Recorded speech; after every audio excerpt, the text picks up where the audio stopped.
Hi hello friends, welcome to Tarun Sundar family. இன்னைக்கு நம்ம வீடியோவில் என்ன பார்க்க போகிறோம் அப்படின்னு பார்த்தீங்கன்னா, குடும்ப பெண்கள் வெளியில் சொல்லக்கூடாத சில விஷயங்களை பற்றி தான் பார்க்க போகிறோம். இது முழுக்க முழுக்க நான் என்னோட அனுபவத்தில் மட்டுமே உங்கள்கிட்ட ஷேர் பண்ணுறேன் ஃப்ரெண்ட்ஸ். சில விஷயங்களை சொல்கிறதால நமக்கு என்ன பிரச்சனைகள் வரும், எந்த விஷயங்களை நம்மக்கிட்ட எப்படி யாரெல்லாம் கேட்டு வாங்குவாங்க, சொல்கிறதுனால நமக்கு என்ன பின் பயன்கள் மோசமான விளைவுகள் ஏற்படும் அப்படிங்கிறத தான் நம்ம இந்த வீடியோவில் பார்க்க போகிறோம். வீடியோவை ஸ்கிப் பண்ணாமல் பாருங்கள். உங்கள் வாழ்க்கைக்கு தேவையான ஒரு 6 நிமிஷம் 7 நிமிஷம் ஒதுக்கி ஒரு சின்ன ஒரு விஷயத்தை நீங்கள் பார்க்கறதுனால உங்கள் வாழ்க்கையில் யாரோ ஒருத்தர், உங்களுக்கு முன்ன பின்ன தெரியாத ஒருத்தர் ஒரு விஷயத்தை எடுத்து சொல்கிறதா தெரிஞ்சுக்கோங்க. உங்கள் அக்காவோ உங்கள் தங்கச்சியாவோ இல்லை உங்களுக்கு ஒரு ஃப்ரெண்டாவோ நினச்சிக்கோங்க. நான் சொல்கிற விஷயத்த ஒரு 5 நிமிஷம் பொறுமையாக கேளுங்க. உங்கள் வாழ்க்கைக்கு மிகவே பயனுள்ளதாக இருக்கும். வாங்க வீடியோக்குள்ளே போகலாம். ஃபஸ்ட்டு நம்ம யார்கிட்ட நம்ம இந்த விஷயங்களெல்லாம் சொல்லக்கூடாது. முதல்ல பக்கத்து வீட்டுக்காரங்க, எதிர்த்த வீட்டுக்காரங்க, அக்கம் பக்கத்தில் உள்ளவங்க, இவங்கக்கிட்ட நீங்கள் சில விஷயங்களை மறைக்கணும். பக்கத்து வீட்டுக்காரவங்க இல்லாமல் நீங்கள் இருக்கிற தெருவிலையோ இந்த மாதிரி கூட இருக்கலாம். இவங்க இல்லாமல் அடுத்ததாக உங்க சொந்தக்காரங்க, இவங்க 2 பேருமே கொஞ்சம் கிரிட்டிக்கல் தான். யார்கிட்ட சொல்லலாம், எந்த விஷயத்த சொல்லலாம் அப்படிங்கிறத நான் கடைசியாக சொல்கிறேன். வீடியோ ஸ்கிப் பண்ணாமல் பாருங்கள், அப்போ தான் புரியும். ஃபர்ஸ்ட் பாயிண்ட், உங்கள் அக்கம் பக்கத்தில் உள்ளவங்கக்கிட்ட நீங்கள் இந்த விஷயங்களெல்லாம் மறைக்கணுங்கிறது கிடையாது. நீங்கள் சொல்லாமல் இருந்தாலே போதும், நம்ம குடும்பம் நல்லா இருக்கும். முழுக்க முழுக்க இது என் வாழ்க்கையில் நான் பட்ட அடி, நான் பட்ட அனுபவங்களை வச்சு உங்கள்கிட்ட ஷேர் பண்ணுறேன். மொதல் விஷயம், நம்மக்கிட்ட எப்படி இந்த விஷயத்த வாங்குவாங்க அப்படின்னா, நம்மக்கிட்ட கரிசனையாக பேசுகிற மாதிரி, அனுதாபமாக பேசுகிற மாதிரி கேட்பாங்க. என்னாச்சு, என்னம்மா ஒரே சத்தமாக இருந்துச்சு, என்னன்னு ஆரம்பிப்பாங்க. இப்படி இல்லைன்னா இது 2வது டெக்னிக், அவங்களுடைய விஷயங்களை உங்ககிட்ட ஷேர் பண்ணுவாங்க. நான் இப்படித்தாம்மா ரொம்ப கஷ்டப்படுறேன், ரொம்ப எனக்கு இந்த மாதிரி பிரச்சனைகள்லாம் இருக்குது வீட்டிலன்ட்டு அவங்க பிரச்சனைங்களை உங்ககிட்ட சொல்லும்போது, அப்போ நீங்கள் என்ன செய்வீங்க? நம்ம மனசு என்ன யோசிக்கும், நம்ம மூளை என்ன சிந்திக்கும்? நம்மக்கிட்ட சொல்கிறாங்க, அப்போ நம்மளுமே அவங்கக்கிட்ட ஷேர் பண்ணலாம், நமக்கு மனசு பாரம் குறையும்ல. அவங்க சொல்லும்போது நம்மளும் சொன்னால் எந்த பிரச்சனையும் இருக்காதுன்னு நம்ம நினைப்போம். அதுதான் நம்ம மேலே உள்ள முதல் தப்பு. சரி, ஃபஸ்ட்டு என்ன சொல்லக்கூடாது? நம்ம வீட்டில் இருக்கக்கூடிய பணம், வரவு செலவு விஷயங்களை சொல்லக்கூடாது. இதை சொல்கிறதுனால என்ன ஆகும்னா, நம்மளுடைய தனிப்பட்ட விஷயங்களை சொல்வதன் மூலமாக நமக்கு பிற்காலத்தில் ஒரு பாதிப்பு கூட வரலாம். நம்ம வீட்டில் இருக்கக்கூடிய பணம், நகை, இதை எங்கள் வீட்டில் இவ்வளோ இருக்குங்க அப்படின்னு நீங்கள் சொல்கிறதுனால இப்போ எவ்வளவோ நியூஸ் பார்க்குறோம், எவ்வளவோ பிரச்சனைகள்லாம் வருது. நம்ம வீட்டில் ஒரு திருட்டு போனால் அது முக்கியமாக நம்ம கூட பழகுறவங்க தான் இந்த தப்பை செய்கிறாங்களே தவிர நமக்கு தெரியாதவங்க யாரும் செய்கிறதில்ல. அதனால் உங்கள் வீட்டில் இருக்கக்கூடிய பணம், நகை, இந்த விஷயங்களை வெளியில் சொல்லாதீங்க. 2வது, கணவன் மனைவி பிரச்சனை. இன்றைக்கி நம்ம அடிச்சுக்கிடுவோம், நம்ம புருஷன் மேலே, நம்ம புருஷன் நம்ம திட்டாரோ, இல்லை நம்ம மனைவி உங்களை திட்டாங்களோ, இதை நம்ம மனசு கஷ்டத்துலேயே இருப்போம். அப்போ நம்ம கூட பழகுறவங்க என்ன கேட்பாங்க, என்ன உம்முன்னு இருக்க, என்னாச்சு, வீட்டில் எதுவும் பிரச்சனையா அப்படின்ற மாதிரி கேட்பாங்க. நம்ம என்ன செய்வோம், மனசில் உள்ளதெல்லாம் கொட்டுவோம். ஆமாம், எங்கள் வீட்டுக்காரம்மா இப்படி செய்கிறாங்க, என் வீட்டுக்காரர் இப்படி செய்கிறாரு அப்படிங்கிறத நம்ம சொல்லுவோம். நம்ம சொல்கிறது அவங்க என்ன செய்வாங்க தெரியுமா, நம்மக்கிட்ட கேட்குறது இல்லாமல் நமக்கு நம்ம சொல்லிட்டோம், நம்ம மனபாரம் குறைஞ்சிருச்சுன்ட்டு நம்ம நிம்மதியாக போயிடுவோம். நம்ம சொன்ன இந்த விஷயம் 10 பேர் வாய்க்கு போகும்.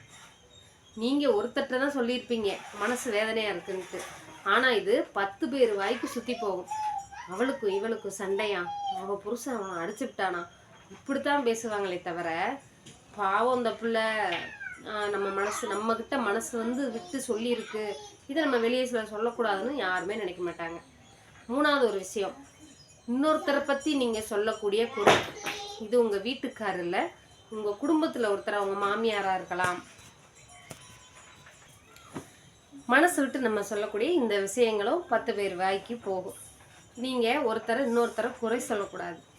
இன்னொரு விஷயம், உங்கள் வீட்டில் உள்ளவங்க, உங்கள் மாமியார், நாத்தனார், இவங்க இல்லாமல் உங்கள் தெருவுலையோ உங்கள் பக்கத்து வீட்டில் இருக்கவங்களையோ, அதாவது உங்கள் எதிர்த்த வீட்லேயோ பக்கத்து வீட்டிலே இருக்கிறவங்கள அதே உங்கள் தெருவில் உள்ள இன்னொருத்தட்ட போய் சொன்னீங்கன்னு வச்சுக்கோங்க, அது உங்களுக்கு ரொம்ப பிரச்சனையாக வரும். ஏன்னு கேட்குறீங்களா? ஒருத்தருக்கும் உங்களுக்கும் ஒரு விஷயத்தில் ஒரு மனஸ்தாபம் இருக்கலாம். இதை நீங்கள் இன்னொரு பக்கத்து வீட்டில் உள்ளவங்கள்ட்ட போய் சொன்னீங்கன்னு வச்சுக்கோங்க. சொல்லிட்டு நீங்கள் உங்கள் வேலையை பார்க்க போயிடுவீங்க. அடுத்தது என்ன நடக்கும்? நீங்கள் சொன்ன ஒருத்தவங்க அப்படியே போய் நீங்கள் யாரை பற்றி சொன்னீங்களோ அவங்கக்கிட்ட சொல்லுவாங்க. இதனால் என்ன வரும்? குடும்பி பிடி சண்டை வரும். இது உண்மையிலேயே நான் என் வாழ்க்கையில் அனுபவப்பட்டிருக்கேன். நம்ம மனம் வேதனைப்பட்டு நம்மளை இப்படி பேசிட்டாங்களே அப்படிங்கிறதுக்காக நீங்கள் ஆதங்கத்தில் சொல்லுவீங்க. ஆனால் அது அவங்களுக்கு ஊருகிட்டா கூத்தாடிக்கு கொண்டாட்டம் சொல்லுவாங்கல்ல, அதே மாதிரி தான். இவங்க 2 பேர் அடிச்சுக்கிட்டா 3வது ஆளுக்கு சந்தோஷமாக இருக்கும். 4 பாயிண்ட். இன்னொன்று, உங்கள் வீட்டில் இருக்கக்கூடிய கடன் பிரச்சனைகளை சொல்லாதீங்க. கடன் பிரச்சனைகளை நம்ம இன்னைக்கு ஒரு செலவு வரும், நாளைக்கு ஒரு செலவு, நம்ம ஒரு கடன் அடைக்கலாம். கடன் அடைஞ்சாலும் சரி, கடன் இருந்தாலும் சரி, இந்த விஷயங்களை வெளியில் சொல்லவே சொல்லாதீங்க. சொல்கிறதுனால நமக்கு கடன் மேலும் மேலும் அதிகமாகுமே தவிர குறையாது. இன்னொன்று, அடுத்து 5வது ஒரு விஷயம் என்னன்னு கேட்டிங்கன்னா, உங்களுடைய சொத்து மதிப்பு. எனக்கு அந்த இடத்துல இடம் இருக்குது, எனக்கு அந்த இடத்துல வீடு இருக்குது, இது எல்லாமே நான் என் வாயால் நான் பட்ட அனுபவங்களை நான் உங்ககிட்ட ஷேர் பண்ணுறேன்.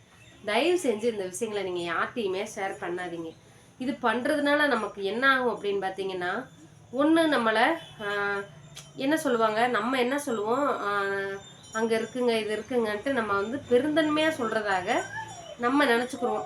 நமக்கு எங்கே அந்த இது இருக்குது, நமக்கு இங்கே இந்த இடம் இருக்குது அப்படின்னு சொல்லிட்டு. ஆனால் அவங்க பந்தா பண்ணுறதுக்காக சொல்கிறா, பந்தா பண்ணுறதுக்காக எங்களுக்கு அது இருக்குது இது இருக்குன்னு சொல்கிறான்ட்டு சில பேர் நினைப்பாங்க. அதனால் இந்த மாதிரி உங்கள் சொத்து மதிப்பு விஷயங்களை வெளியில் சொல்லாதீங்க. அதுவும் உங்களுக்கு ஆபத்து இல்லாத ஒரு விஷயந்தான். ஒரு நகையோ பணமோ, எங்கள் வீட்டில் அது இருக்குது, அவ்வளோ பணம் இருக்குது, இவ்வளோ நகை இருக்குது, சொத்து பத்து இருக்குது அப்படிங்கிற ஒரு விஷயத்த நீங்கள் என்றைக்குமே ஷேர் பண்ணாதீங்க.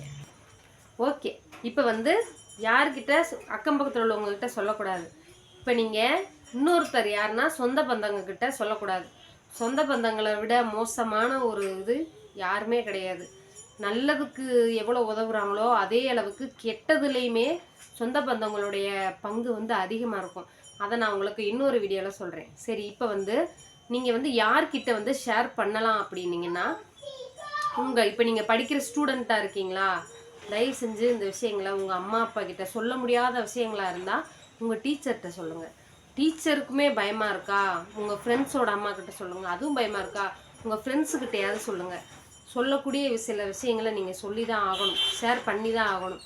சில விஷயங்கள் ஷேர் பண்ணாமல் மனசுக்குள்ளே இருந்தால் மூளை குழப்பம் அப்படி வெடிச்சு போயிடும்.